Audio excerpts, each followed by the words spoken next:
નમસ્કાર, આપ જોઈ રહ્યા છો નિર્ભય ન્યૂઝ અને હું છું આપની સાથે રિધિ। અત્યારે આપણે વાત કરવી છે વિસાવદર અને કડીની પેટા ચૂંટણીની। સૌથી અત્યારે જો સૌ કોઈની નજર હોય તો એ છે વિસાવદરની પેટા ચૂંટણી ઉપર। કડીમાં જે થઈ ત્યાં બધાને એવું લાગે છે કે આ ભાજપનો ગઢ છે એટલે ભાજપ જે કરે તે, પણ અહીંયા વિસાવદરમાં ક્યાંક એવું છે કે આ વખતે ટફ ફાઇટ છે। પાટીદાર કાર્ડ તો અહીંયા ખેલાઈ ગયું છે। ત્રણેય પક્ષો અહીંયા પોતાના પાટીદાર સમાજના જે ચહેરા છે તે ઉતારી દીધા છે। પણ અહીંયા વાત ખાલી આજે વિસાવદરની અંદર જે આપણે કરવાની છે પેટા ચૂંટણીમાં ભાજપ અને આમ આદમી પાર્ટીની, કારણ કે અહીંયા જે ગોપાલ ઇટાલિયા છે તે પણ આયાતી ઉમેદવાર છે અને ભાજપે જે ચહેરો ઉતાર્યો છે કિરીટ પટેલ તે પણ એક આયાતી ઉમેદવાર છે। તે ભલે દૂર ના હોય પણ નજીકના તો ખરા, પણ છે તે વિસાવદરના નથી, કારણ કે તે આયાતી ઉમેદવાર કહી શકાય। અને હવે એ જોવાનું છે કે આ વખતે અહીંયા પાટીદાર સમાજ, પાટીદાર ચહેરા અને ભાજપે જે આ વખતે સૌથી પહેલા જયેશ રાદડિયાને પ્રભારી બનાવ્યા અને પછી પાટીદાર સમાજના ચહેરાને જ મેદાનમાં ઉતાર્યા છે, એટલે આ વખતે વિસાવદરનું એક સમીકરણ એ પણ સમજવું છે કે જે આ ફાઇટ છે તે કેટલી ટફ રહેવાની છે ખાલી ભાજપ અને આમ આદમી પાર્ટી માટે, કારણ કે અત્યારે ચિત્રમાં કે કોંગ્રેસ એટલી બધી નથી દેખાતી જેટલી ક્યાંક આપણને પહેલા દેખાતી હતી। અને વાત એટલા માટે પણ કરવી પડે કારણ કે આ જે ગઢ છે તે ક્યાંક કેશુબાપાનો પણ ગણાતો હતો, એટલે વિસાવદર જ્યારે યાદ આવે ત્યારે સૌથી પહેલા કેશુબાપા પણ યાદ આવે છે। હવે આ બધી ચર્ચા સમજીએ, કારણ કે અહીંયા શું થવાનું છે કેશુબાપાની જે આ સીટ છે ત્યાંથી લઈ અને લગભગ તમે બધા જ મારી પાછળના જે ચહેરા જોઈ રહ્યા છો, જયેશ રાદડિયા પ્રભારી છે, કિરીટ પટેલ ઉમેદવાર છે, હર્ષદ રીબડિયા જે એમનું નામ પણ ચર્ચામાં હતું, ભૂપત ભાયાણી જે ત્યાંના એક્સ MLA અને સાથે સાથે ગોપાલ ઇટાલિયા। હવે આ બધું સમજીએ ને મારી સાથે અત્યારે અમારા એડિટર ગોપીબેન ઘાંઘર જોડાયેલા છે। ગોપીબેન, સૌથી પહેલા તો કેશુબાપાથી આપણે વાત કરીએ કે એમની સીટ અને આ બધા જ મુરતિયા તમે જોઈ રહ્યા છો કે કોઈક પ્રભારી છે, કોઈક દાવેદાર હતા પણ નહોતા, એવું થઈ ગયું છે। બિલકુલ, સૌથી પહેલી શરૂઆત આપણે રીતિ કેશુબાપાથી કરી। કેશુબાપાનો ગઢ વિસાવદર, અને આ વખતની ચૂંટણીમાં ગોપાલ ઇટાલિયાએ સૌથી પહેલા એટલે આમ આદમી પાર્ટીએ જ ક્યાંક કેશુબાપાને હાઈજેક કર્યા હોય એવું લાગી રહ્યું છે, કારણ કે પહેલો AI વિડીયો કેશુબાપાનો આશીર્વાદ આપતો ગોપાલ ઇટાલિયાનો આમ આદમી પાર્ટી દ્વારા મૂકવામાં આવ્યો અને ત્યારબાદ બીજેપી છે એ પણ મેદાનમાં આવી, એમણે પણ એક વિડીયો બનાવ્યો અને કેશુબાપાની પ્રતિમા આમ આદમી પાર્ટીનું વિસાવદરનું જે કાર્યાલય બનાવવામાં આવ્યું, જે અત્યારે ચૂંટણી કાર્યાલય છે તેની અંદર પ્રતિમા મૂકવામાં આવી અને એ પ્રતિમાની અંદર ખુદ અરવિંદ કેજરીવાલ ભગવતમાન આવીને એ પ્રતિમાનું ઉદ્ઘાટન અનાવરણ કરે છે અને ત્યાં આગળ હાર પહેરાવે છે। એટલે ક્યાંક ને ક્યાંક કેશુબાપા એટલે આજે પણ વિસાવદરના લોકો સાથે મારી જે ચર્ચા થઈ હતી, હું વિસાવદર ગઈ હતી ત્યારે, તો લોકો આજે પણ કેશુબાપાને લઈને એટલા જ ઇમોશનલી કનેક્ટેડ છે અને વિસાવદરની અંદર આજે પણ કેશુબાપાને એટલા જ લોકો રિસ્પેક્ટફુલી યાદ કરે છે અને ભારતીય જનતા પાર્ટી પણ કદાચ કેશુબાપા માટે એટલી જ પેલું હશે, કારણ કે કેશુબાપાની વાત કરવામાં આવે તો ભારતીય જનતા પાર્ટી માટે આજે પણ કેશુબાપા એટલા આદરણીય છે, પણ ક્યાંક ભારતીય જનતા પાર્ટી કેશુબાપાને ભૂલી ગઈ છે અને આજે ભૂલી ગઈ છે તેનો ફાયદો ગોપાલ ઇટાલિયા અહીંયા આગળ લેવાનો પ્રયત્ન કરતા હોય તેવું લાગી રહ્યું છે। એટલે કેશુબાપાના નામ ઉપર ખાલી ત્યાં ચૂંટણી થઈ હતી। હું આપને જણાવી દઉં કે 2012ની અંદર જ્યારે ગુજરાત પરિવર્તન પાર્ટી કેશુબાપાએ ભારતીય જનતા પાર્ટી સાથે છેડો ફાડ્યો અને પ્રધાનમંત્રી નરેન્દ્ર મોદી સાથે મનમોટાવને લઈને તેમને ગુજરાત પરિવર્તન પાર્ટી જે છે તેની શરૂઆત એ વખતે કરી હતી, ત્યારે ખુદ પ્રધાનમંત્રી નરેન્દ્ર મોદી ગુજરાતમાં મુખ્યમંત્રી તરીકે હતા, તેમની સાથે ગોરધન ઝડફિયા જોડાયા હતા અને ગુજરાત પરિવર્તન પાર્ટીને જે સીટ મળી હતી કેશુબાપાવાળી એ વિસાવદરની સીટ હતી અને લોકોએ કેશુબાપા એટલે એ વખતે લોકોએ ગુજરાત પરિવર્તન પાર્ટીને વોટ નહોતા આપ્યા, કેશુબાપાને વોટ આપ્યા હતા અને એક ઇમોશનલ અટેચમેન્ટ કેશુબાપા સાથે એક ખેડૂત પુત્ર તરીકેનું હતું। અને ત્યારબાદ જ્યારે 2012માં ગુજરાત પરિવર્તન પાર્ટી ભારતીય જનતા પાર્ટીમાં વિલીન થઈ ગઈ અને તેમના દીકરા ભરત પટેલને ટિકિટ આપવામાં આવી અને એ જ ભારતીય જનતા પાર્ટીની સીટ ઉપરથી જ્યારે ભરત પટેલ ત્યાંથી ચૂંટણી લડ્યા તો ચૂંટણી હારી ગયા હતા। એટલે ગદ્દારોને એવું કહેવાય છે કે ગદ્દારોને ત્યાં આગળ સહન નથી કરતી જનતા અને ગદ્દારોને સબક ચોક્કસથી શીખવાડે છે। હવે આ વખતે કેશુબાપાના નામ ઉપર ગોપાલ ઇટાલિયા રાજનીતિ કરી રહ્યા છે કે ગોપાલ ઇટાલિયા સાથે મારી જ્યારે કેશુબાપાના નામ ઉપર રાજનીતિને લઈને ચર્ચા થઈ ત્યારે ગોપાલ ઇટાલિયા સ્પષ્ટપણે એવું કહી રહ્યા હતા કે કેશુબાપાને ભારતીય જનતા પાર્ટીના નેતા હોવા છતાં ભારતીય જનતા પાર્ટી ભૂલી ગઈ છે, એમની અનદેખી કરી રહી છે અને આ જે અનદેખી કરી રહી છે એને કદાચ અમે આશીર્વાદ સ્વરૂપે સ્વીકારી રહ્યા છે અને એટલે જ અમે કેશુબાપાની આ પ્રતિમા લગાવી અને કેશુબાપાને યાદ કરી રહ્યા છે। વિસાવદરમાં કેશુબાપાના નામે વોટ લેવા જાય તો ચોક્કસથી લોકો કન્સિડર કરી શકે, કારણ કે કેશુબાપા એટલા જ આદરણીય અને પૂજનીય છે. અત્યારે પણ વિસાવદરની અંદર લોકો માને છે કે કેશુબાપા અમારા હતા અને અમારા છે અને રહેશે. પણ સાથે સાથે કિરીટ પટેલની આ વખતે વાત કરી લઈએ. કિરીટ પટેલ જે છે, કિરીટ પટેલ એક એવો ચહેરો છે, આમ તો પાટીદાર ચહેરા છે, આ બધા જ પાટીદાર ચહેરા છે અને જંગ આખો પાટીદાર ચહેરાઓ વચ્ચે જ છે. અને એમાં પણ કિરીટ પટેલ આમ તો વિસાવદરના નથી. જે ભારતીય જનતા પાર્ટી એવું કહે છે કે ગોપાલ ઇટાલિયા બહારી છે, એ જ ભારતીય જનતા પાર્ટીને કહેવા માંગીશ કે વિસાવદરમાંથી તો કિરીટભાઈ પણ નથી આવતા, પણ 2017માં ત્યાંથી ચૂંટણી લડ્યા છે અને 2017માં પાટીદાર આંદોલન હતું. એ પાટીદાર આંદોલનની વચ્ચે જે વિરોધનો વંટોળ ચાલતો હતો તેમાં તેઓ ચૂંટણી હારી ગયા હતા. એટલે ખુદ કિરીટભાઈને પણ એવું એક વિશ્વાસ છે, કારણ કે હું જ્યારે ત્યાં ગઈ ત્યારે મારી કિરીટભાઈ સાથે મુલાકાત થઈ હતી અને કિરીટભાઈ સાથે જે ઓફ ધ રેકોર્ડ વાતચીત થઈ હતી તેમાં કિરીટભાઈનું એવું માનવું હતું કે અમારી પાસે જે મિકેનિઝમ છે એ મિકેનિઝમની અંદર અમે સોશિયલ એન્જિનિયરિંગમાં સેટ થઈએ છીએ, અને એ પોલિટિકલ એન્જિનિયરિંગ હોય કે સોશિયલ એન્જિનિયરિંગ હોય, ભારતીય જનતા પાર્ટી હંમેશા એ એન્જિનિયરિંગને એકદમ પરફેક્ટલી ગોઠવે છે, એના તાણાવાળા જોડે છે અને એને જીતમાં કન્વર્ટ કરે છે.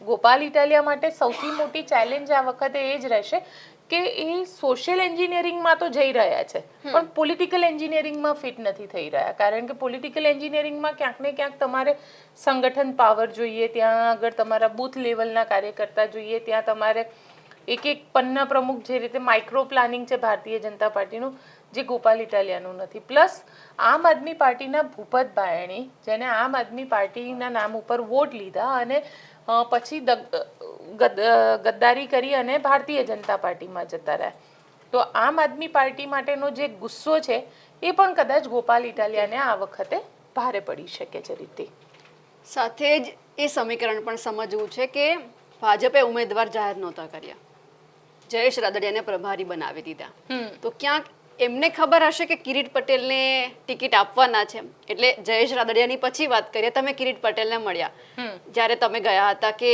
ગોપાલ ઇટાલિયાએ ફોર્મ ભર્યું ત્યારે જો ઉમેદવાર જાહેર નહોતા થયા, આમને જોઈને તમને એવું લાગતું હતું કે આમને ટિકિટ મળશે?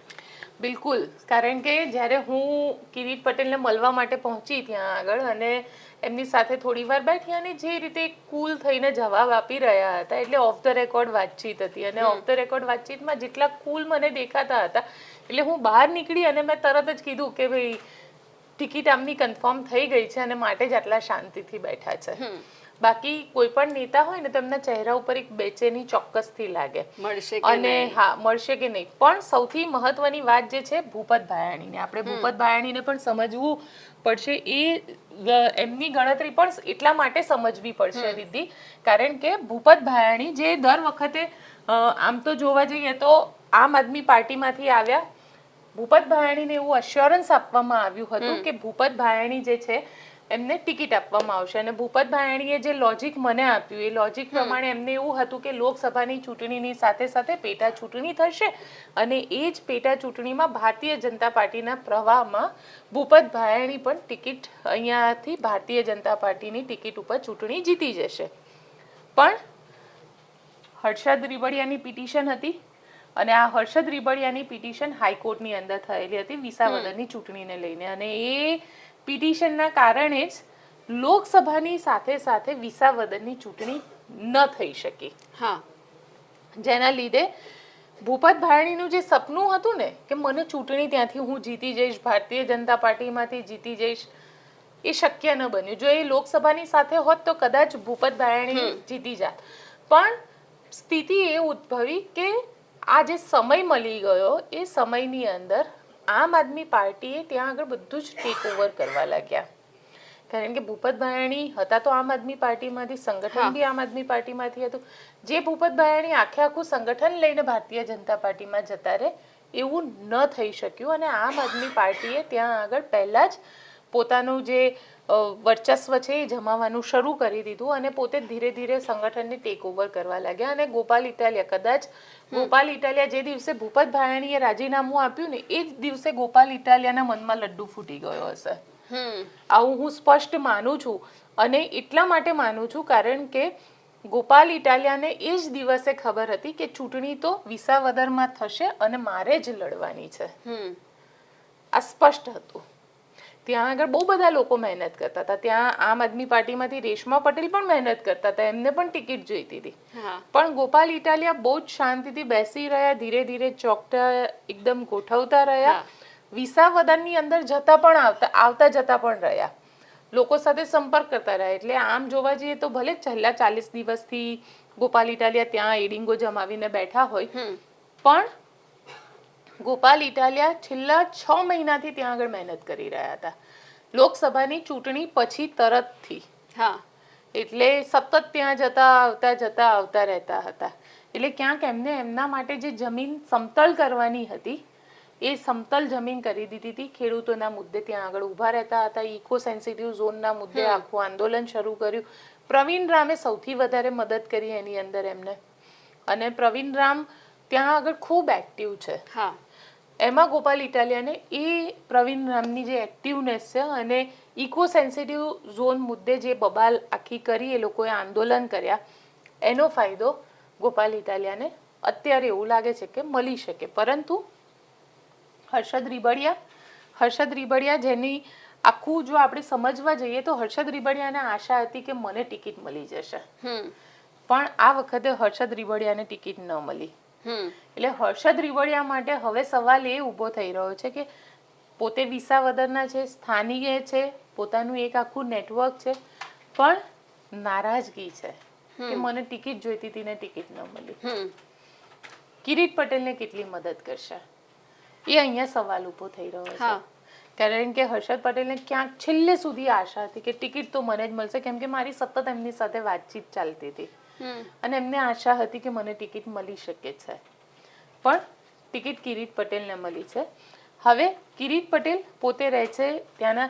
એક વસ્તુ તમારે સમજવાની એ છે કે કિરીટ પટેલ પોતે જુનાગઢ જિલ્લાના લગભગ 10 વર્ષ સુધી સૌથી લાંબો ટેન્યુઅર જે છે એમનો છે જિલ્લા પ્રમુખ તરીકે રહેવાનો. સંગઠન, મંડળીઓ, સરકારી જેટલી પણ સેમી એટલે જેને કહી શકાય ને કોઓપરેટિવ બેન્કિંગ ને આ જે છે માર્કેટિંગ યાર્ડ ને એ બધું આમના નેતૃત્વમાં મેળવેલું છે. જયેશ રાદડિયા અને કિરીટ પટેલ આ બંને મિત્રો છે. એક સમયના બંને એક સ્કૂલમાં પણ સાથે ભણતા હતા એવું પણ મેં કદાચ સાંભળ્યું હતું. એ જયેશ રાદડિયાનું નિવેદન હતું. બિલકુલ. અને એ વખતે ત્યાં આગળ બબાલ પણ ચાલતી હતી, પણ એ વખતે જે બબાલ ચાલતી હતી એ જવાહર ચાવડાની ચાલતી હતી. અને જવાહર ચાવડા હવે શું ભૂમિકા અદા કરશે? જો આ બધું છે ને રાજનીતિમાં આ જે સોગટા છે ને એ સમજવા બહુ જ જરૂરી છે. કારણ કે કિરીટ પટેલ, જવાહર ચાવડા જે છે ભારતીય જનતા પાર્ટીમાં પણ ઘણા વખતથી નારાજ ચાલી રહ્યા છે. કોના લીધે નારાજ હતા? કિરીટ પટેલના કારણે. અને એવું કહેવાતું હતું કે સંગઠનમાં એમને કોઈ સ્થાન નથી આપવામાં આવતું. આવ્યા ક્યાંથી? કોંગ્રેસમાંથી. હર્ષદ રીબડિયા આવ્યા ક્યાંથી? ગોત્ર કયું? કોંગ્રેસનું. જવાહર ચાવડા અત્યારે ભલે ભારતીય જનતા પાર્ટીમાં, હર્ષદ રીબડિયા ભલે ભારતીય જનતા પાર્ટીમાં, પણ ક્યાંક ને ક્યાંક એમની એક્ટિવ ન રહેવાની રાજનીતિ પણ જે છે એ કિરીટ પટેલને ભારે પડી શકે. કઈ ના કરે ને તો પણ ભારે પડી શકે. કારણ કે દરેક નેતાના પોતાના સમર્થકો હોય છે, પોતાનું એક વર્ચસ્વ હોય છે. ભૂપત ભાયાણી એવું કહેવાય રહ્યું છે કે Bhupat Bhayani of the record ઘણી બધી વાતો કરી હતી, અને Bhupat Bhayani of the record એવું કીધું હતું કે મને ટિકિટ નહીં આપે તો મેં પાર્ટીને એવું ઈચ્છા વ્યક્ત કરી છે કે મને નથી ચૂંટણી લડવી, તમે કિરીટભાઈને ટિકિટ આપી દો.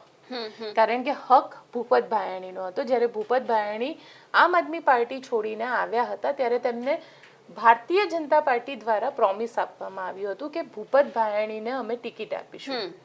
હવે ભૂપત ભાયાણીની મરજી વગર તો તમે કિરીટ પટેલ કે હર્ષદ રીબડિયાને ટિકિટ આપી જ ન શકો. એટલે ભૂપત ભાયાણીની હા હતી, પણ કોના માટે હા હતી? કિરીટ પટેલ માટે. એ હા કિરીટ પટેલને. હવે ભૂપત ભાયાણી તો ઓલરેડી અત્યારે એવું કહેવાય રહ્યું છે કે ભૂપત ભાયાણીને તો ત્યાં આગળ સોશિયલ પણ ઘણા બધા જેને કહી શકાય નુકસાન થયું છે. જે લોકો એમને બોલાવતા હતા, જે લોકો એમને માન સન્માન આપતા હતા, તે હવે ક્યાંક એમને ગદ્દાર કહીને બોલાવે છે. અને આખો વિસ્તાર, રીધિ તને તો વધારે ખ્યાલ છે કેમ કે તું પોતે સૌરાષ્ટ્રના ગામમાંથી આવે છે અને પાટીદાર સમાજથી છે. એટલે સોશિયલ એન્જિનિયરિંગની અંદર અને ગામડાની અંદર એકવાર કોઈ વ્યક્તિ નજરમાંથી ઉતરી જાય ને પછી એ નજરમાં ક્યારેય ન આવે. એ નજરમાં ગામના લોકો માટે કે ગામડાના ખેડૂતો માટે ગદ્દાર છે, એટલે લોકો એને ગદ્દાર જ કહેશે. હા, એ છે. તો એ વસ્તુનો સામનો અત્યારે ભૂપત ભાયાણી કરી રહ્યા છે. સોશિયલી પણ કરી રહ્યા છે, પોલિટિકલી પણ કરી રહ્યા છે. એટલે આ વખતે કિરીટ પટેલને આપવામાં આવ્યું. હવે આ કાંટાળો તાજ જે છે ને એ જયેશ રાદડિયાને આપવામાં આવ્યો છે. કેમ કે વિસાવદરની અંદર જેટલી મહેનત આમ આદમી પાર્ટી કરી રહી છે અને એ પણ કેશુભાઈને હાઈજેક કરીને, કેશુબાપાના આશીર્વાદ લઈને કે કેશુબાપાના નામ ઉપર રાજનીતિ ગોપાલ ઇટાલિયા કરી રહ્યા છે. કેશુબાપા જે ભારતીય જનતા પાર્ટીના છે, પણ અત્યારે સ્થિતિ એવી છે કે કેશુબાપાનું નામ લઈ નથી શકતી ભારતીય જનતા પાર્ટી. હવે જયેશ રાદડિયાને પ્રભારી તરીકે જિલ્લામાં સોંપવામાં આવ્યું છે. પાટીદારનો આખો વિસ્તાર છે. પણ સવાલ અહીંયા એ આવી રહ્યો છે કે જયેશ રાદડિયા, કારણ કે મિકેનિઝમને સમજે, મિકેનિઝમ તો આખું છે જ, પણ આ મિકેનિઝમની અંદર જયેશ રાદડિયા અને કિરીટ પટેલ, કારણ કે જે પ્રકારના કિરીટ પટેલ ઉપર આરોપ લાગે છે, એમના ઉપર અલગ અલગ સહકારી મંડળીમાં ભ્રષ્ટાચારના એના આરોપ લાગે છે, જે જયેશ રાદડિયાને પણ ક્યાંક ને ક્યાંક ભોગવવા પડે છે. ક્યાંક ને ક્યાંક એમને પણ જેને કહી શકાય કે ગ્રુપિઝમનો સામનો કરવો પડી રહ્યો છે. અત્યારે પણ કિરીટ પટેલને પણ એક ગ્રુપિઝમનો સામનો કરવો પડી રહ્યો છે.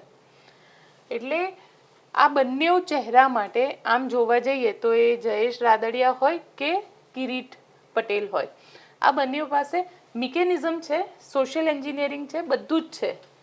પણ ગ્રાઉન્ડ ઉપર એટલો સમય નથી મળ્યો કે જેનાથી તમે વિસાવદરના એક એક ગામમાં જઈ શકો, એક એક વસ્તુને મેનેજ કરી શકો. બહુ જ એન્ડ મુમેન્ટ પર ટિકિટ આપવામાં આવી છે. લગભગ આમ જોવા જઈએ તો ગઈકાલે મોડી રાત્રે, એટલે ફોર્મ ભરવાના માત્ર 12 કલાક પહેલા, જે છેલ્લી તારીખ હતી એના માત્ર 12 કલાક પહેલા ટિકિટ મળી છે. ત્યાં સુધી તો બધું જ અસમંજસ હતું. એટલે હવે ભારતીય જનતા પાર્ટી એ મિકેનિઝમ ઉપર કામ કરે છે, પણ ગ્રાઉન્ડ પર લોકો કેટલા એક્સેપ્ટ કરશે એ સૌથી મોટો સવાલ છે. એક વાત એ પણ છે કે ગોપાલ પહેલેથી કરે છે, એટલે લગભગ એમણે 70-80% તો કામ પૂરું કરી લીધું છે કે લોકોને પોતાની તરફ કરવાનું. જયેશ રાદડિયાએ ભલે કંઈ ના કર્યું હોય, પણ એમની જે અલગ અલગ કામગીરી છે એ ક્યાંક ને ક્યાંક વિસાવદર ભેસાણમાં બોલે છે. આપણને યાદ હોય કે સમૂહ લગ્ન કર્યા 511 દીકરીઓના, એમાં 50% 300 થી વધારે દીકરીઓ એ વિસાવદર ભેસાણ તાલુકા, 300 થી વધારે નહીં, ઇનફેક્ટ મને જેટલી ખ્યાલ છે એટલે 500 જેટલા, એટલે કોક દીકરી અથવા કોક દીકરો એ ભેસાણ વિસાવદર વિસ્તારમાંથી આવતા. એટલે સમૂહ લગ્નનું જે એમને કર્યું હતું 511 દીકરીઓ વાળું, એમાં મોટા ભાગના લોકો જે હતા એ ભેસાણ અને વિસાવદર સીટ સાથે કનેક્ટેડ હતા. એટલે જયેશ રાદડિયા માટે પ્લસ પોઈન્ટ છે. પણ ત્યાંના ગામડાના ખેડૂતોની સમસ્યાઓ અલગ છે. ત્યાં ગામડાનો ખેડૂત રોડ રસ્તો માંગી રહ્યો છે, ગામડાના ખેડૂતને MSP જોઈએ છે, ગામડાના ખેડૂતને પોતે જે કામ કરી રહ્યો છે એનું ક્યાંક ને ક્યાંક એ પ્રકારનું રિટર્ન જોઈએ છે, સરકારી સહાય જોઈએ છે, એ લોકોને સરકારી સ્કૂલની એક વ્યવસ્થા જોઈએ છે, સાથે હોસ્પિટલ જોઈએ છે. દરેક વસ્તુ ગામડાના વ્યક્તિને જોઈએ છે, કારણ કે એમને નાનામાં નાની વસ્તુ માટે જુનાગઢ જવું પડે છે. વિસાવદરથી જુનાગઢ જવું કે ભેસાણથી જુનાગઢ જવું એટલે લગભગ 30 કિલોમીટરનું એક ડિસ્ટન્સ થાય છે. એ લોકો એવું ઈચ્છી રહ્યા છે અથવા કાં તો વિસાવદર જવાનું, એટલે વિસાવદરથી જુનાગઢ જવાનું, કાં તો વિસાવદરથી અમરેલી જવાનું. એમના વિસ્તારની અંદર કશું જ નથી. એ ડેવલપમેન્ટ એ લોકો ઈચ્છી રહ્યા છે. એ લોકો ઈચ્છે છે કે સૌની યોજના ત્યાં આવે, ઇકો ઝોનની અંદર અમને ન સામેલ કરવામાં આવે. આ બધી વાત એ છે. હર્ષદ રીબડિયા તો ઇકો ઝોન મુદ્દે આંદોલનમાં પણ ઊભા રહ્યા હતા. ભૂપત ભાયાણી પણ હતા. કિરીટ પટેલ તો એ પણ નહોતા. એટલે એમને એક લોસ જવાનો છે. એ લોસ એ પણ થઈ શકે. અને ભલે સમાજના નામે, પાટીદાર સમાજના નામે, પણ અલ્ટિમેટલી સમાજના નામે કારણ કે ચહેરા બધા જ લેવા પટેલના છે. હા ગોપાલ ઇટાલિયા પણ લેવા પટેલ સમાજથી આવે છે, કિરીટ પટેલ પણ લેવા પટેલ સમાજથી આવે છે, અને કોંગ્રેસના જે ચહેરો છે નીતિન રાણપરિયા એ પણ લેવા પટેલ સમાજમાંથી આવે છે. એટલે ત્યાં આગળ કોઈ કોમ્પ્રોમાઇઝ ના હોય કે ભાઈ પાટીદાર એટલે પાટીદાર. હા પણ હવે પાટીદારમાં કોણ, માની લે અહીંયા કોક અન્ય કોળી સમુદાયમાંથી કે કોકને ટિકિટ આપવામાં આવી હોત તો પાટીદારો વોટ ના કરે, ચલો એ સામાજિક તાણાવાળા કહી શકાય. પણ અહીંયા તો બધા જ લેવા પટેલ સમાજમાંથી આવે છે. એટલે હવે ત્યાંના લોકો બહુ જ કેલ્ક્યુલેશન કરે છે, અને ગામડાનો વોટર જે છે ને એ શહેરી વોટર જેવો નથી. મને એ વસ્તુ ખૂબ ગમી કે એ લોકો હિસાબ માંગે છે, નેતા પાસેથી હિસાબ માંગે છે. એટલે મેં એક ત્યાં આગળ ખેડૂતો સાથે વાતચીત કરતી હતી તો ખેડૂતને મેં એવું પૂછી લીધું, મેં કીધું કે ગોપાલ ઇટાલિયા પણ ભૂપત ભાયાણીની જેમ પાર્ટી છોડી દેશે તો તમે લોકો અત્યારે વોટ આપવાનું કહો છો, પણ એ પાર્ટી છોડી દેશે તો શું કરશો? એટલે એમને મને શું કીધું ખબર છે, ભૂપતના જેવા હાલ થયા છે ને એવા જ ગોપાલના થશે. એટલે સવાલ અહીંયા એ આવે છે કે ત્યાંનો ખેડૂત જે છે ને એ હિસાબ લે છે, અને એ નેતાને પણ કહી શકે છે કે તમે ગદ્દાર છો. હા એટલે આ વિસાવદર સીટનું જે આખું કેલ્ક્યુલેશન છે ને એ ખૂબ જ દિલચસ્પ છે, અને એકચ્યુઅલ ગ્રાઉન્ડ રિયાલિટી ડેવલપમેન્ટથી ક્યાંક દૂર છે આખી વસ્તુ, પણ ડેવલપમેન્ટ ઈચ્છી રહ્યા છે જે આટલા 30 વર્ષમાં ભારતીય જનતા પાર્ટી નથી કર્યું. એ દરેક વસ્તુ ત્યાં ઈચ્છી રહ્યા છે. એટલે હવે જોવાનું દિલચસ્પ રહેશે કે કિરીટ પટેલ જે જુનાગઢમાં રહ્યા છે, અને જુનાગઢથી આમ તો ડેવલપમેન્ટ કરી જ શકે, ખૂબ નજીકનો વિસ્તાર કહેવાય, પણ સ્થાનિક તો નથી. ગોપાલ પણ સ્થાનિક નથી. એટલે આ બે મુદ્દા કોમન થયા બંને વચ્ચે. બંને લેવા પટેલ સમાજથી આવે છે. આમને તો ગ્રાઉન્ડ વર્ક બી કરેલું છે, આમને પણ ગ્રાઉન્ડ વર્ક કરેલું છે. એટલે ઓવરઓલ હવે જોવાનું વધારે ઇન્ટરેસ્ટિંગ હશે કે કોણ કઈ રીતે કેટલા ખેડૂતો સુધી પહોંચે છે, અને કેટલા ખેડૂતોને પોતાની સમર્થનમાં કન્વિન્સ કરી શકે છે કે તમારી જે સમસ્યાઓ છે એ સમસ્યાઓનું અમે સમાધાન આપીશું. જો સમસ્યાનું સમાધાન નહીં મળે તો કદાચ વિસાવદરની જનતા આવતી વખતે આ નેતાને પણ નહીં સિલેક્ટ કરે. બિલકુલ. એક અહીંયા સૌરાષ્ટ્રમાં કહેવત છે કે પાથરેલા મૂંગણ ઉપર જે બેસે એ હોદ્દો ભોગવે, ને સોફા ઉપર બેસે એ ઘર ભેગા થાય. એટલે જોવાનું કે સૌથી વધારે કોણ બેસે છે. હજુ એક એ સવાલ છે કે પણ દીદી એમાં એવું છે કે સોફા ઉપર કોણ બેસે છે અને જમીન પર કોણ બેસે છે, કારણ કે જો ત્યાં આનું તમારે છે સાયકોલોજીને સમજવી પડે. ખેડૂતો છે એને જમીનથી કામ છે, એ જમીનને પૂજે છે, એ જમીનમાં એ ખેડૂત એના ઇમોશન સાથે જોડાયેલો છે. એ જમીન ઉપર એની સાથે બેસીને જે રોટલા ખાતો હશે એ એનો પોતાનો હશે, અને શહેર જેવું નથી કે સ્વાર્થ માટે બેસે છે. ત્યાં ગામડાનો ખેડૂત એ પોતાના જેને કહેવાય ને કે પોતાની એક આત્મીયતાથી જોડાય છે, અને આત્મીયતાથી જે નેતા જોડાય એને ક્યારેય છોડતા પણ નથી. એટલે કદાચ કેશુબાપા એ આત્મીયતાથી જોડાઈ ગયા હતા. એ ગાંઠિયા અને મરચાની અંદર આખું ખેડૂતનો સ્વાદ જે હતો, જમીનનો સ્વાદ, એ પણ એમાં મળતો હતો લોકોને. ગોપાલ ઇટાલિયા, કિરીટ પટેલ શું? કારણ કે સવાલ અહીંયા એ બી છે ને કે ગોપાલ ઇટાલિયા જમીન ઉપર તો બેસી જાય છે, પણ નેતાજી અત્યારે જમીન પર બેસે છે, જીત્યા પછી નહીં બેસે તો શું? અને આપણને જોવા મળે જ છે, આપણે એ મનરેગાના કૌભાંડ પણ જોઈ રહ્યા છે, અને નેતા દ્વારા, કારણ કે નેતાઓ તો એક વાર 5 વર્ષની અંદર તો ફોર્ચ્યુનર આવી જાય છે નેતાના ઘરે, જવાબ આપતા પહેલા જ ભાગે છે. બિલકુલ. અને ખેડૂત બિચારો એના પોતાના એ જ MSP માટે રખડ્યા કરે છે, સહાય માંગે છે. એટલે આ આખી જે પરિસ્થિતિ જે છે એ પાટીદારો, આ આખું પાટીદારોનો જંગ છે. આ સીટ જ આખો પાટીદારોનો જંગ છે. એટલે પાટીદારોના જંગમાં શું થાય છે, પણ તમારે માનવું રહ્યું કે ત્યાં આગળ કોળી વોટર્સ પણ 25,000 જેટલા છે, ત્યાં આગળ દલિત વોટર્સ પણ છે, મુસ્લિમ વોટર્સ પણ છે. આ બધા પણ કોને વોટ આપશે એ પણ મહત્વનું છે, અને એ બધા વોટ કોને મળશે અને પાટીદાર વોટ ક્યાં કેટલા ડિવાઈડ થાય છે એના ઉપર હાર જીત બધું જ નક્કી થશે. બિલકુલ. એટલે હવે જોવાનું રહ્યું કે આજે કેશુબાપાનો ગઢ કહેવાય છે એ કોણ લઈને જાય છે, એટલે કેશુબાપાના આશીર્વાદ કોને મળે છે.